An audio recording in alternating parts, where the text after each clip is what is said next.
Hello বন্ধুরা, সবাই কেমন আছো? দেখো আমাদের বাড়ি একটা কুটুম্ব এসছে। দেখো এই যে আমার দেওর, দেখো আমার থেকে কত লম্বা, বয়স কিন্তু বেশি নয়, 12+ এসছে আমাদের বাড়ি। ও আমি যখন বিয়ে হয়ে এসছি তখনও একটুখানি, মানে এর থেকেও ছোট, তখন একটুখানি।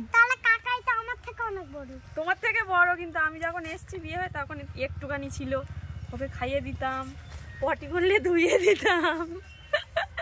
তারপরে আমাকে আবার বলতো যে আমি বৌদি কেন বলবো, বৌদি তোমরা পিয়া বলে ডাকো, আমি বৌদি কেন বলবো, ওটা বৌদি নয়, বলে পিয়া পিয়া বলে ডাকতো।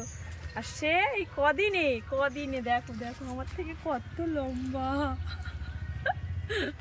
একটুখানি ছিল। মানে সময় কেমন ভাবে চলে যায়, কদিনে, বেশি বয়স নয় কিন্তু খুব কম, কত লম্বা হয়ে গেল। আমার ছেলেও ওরম বড় হয়ে যাবে একদিন, তাই তো নোনো? তখন বলবে মা, কে মা, তুমি কি করেছো আমার জন্য,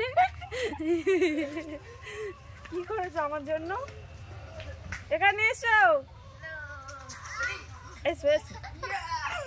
দেখো এরা সবসময় দুজনে দুষ্টুমি করে, একসঙ্গে বাড়ি কাটাচ্ছিল কালী পুজোর সময় এসে। এটা কে, এটা কে, এলো না, এটা কে? নোনা মাথায় বড়, মানে কোনো ইয়ে নেই, বুদ্ধি নেই, শুধু মাথায় লম্বা হয়ে গেছে। তো রান্না করে আসলাম, সবে রান্না হলো, আইসের বাবা খাবে। ডুম্বুর হয়েছে দেখো গাছে কথা, এই দেখো কিন্তু যাওয়া যাবে না,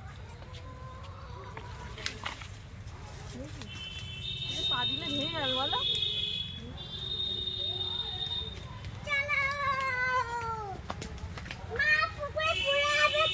পড়ে যাই না, গেলে তো ভালো হবে। কেন পড়ে যাচ্ছে, পড়ে যাচ্ছে, পড়ে যাবো, পড়ে যাবো। চলো চলো চলো চলো চল বাবা, কোথায় পড়ে হবে? পড়ে গেলে জলে, তারপর সেই কাংড়া ধরার সময় এসেছিল, তাই তো? হ্যাঁ।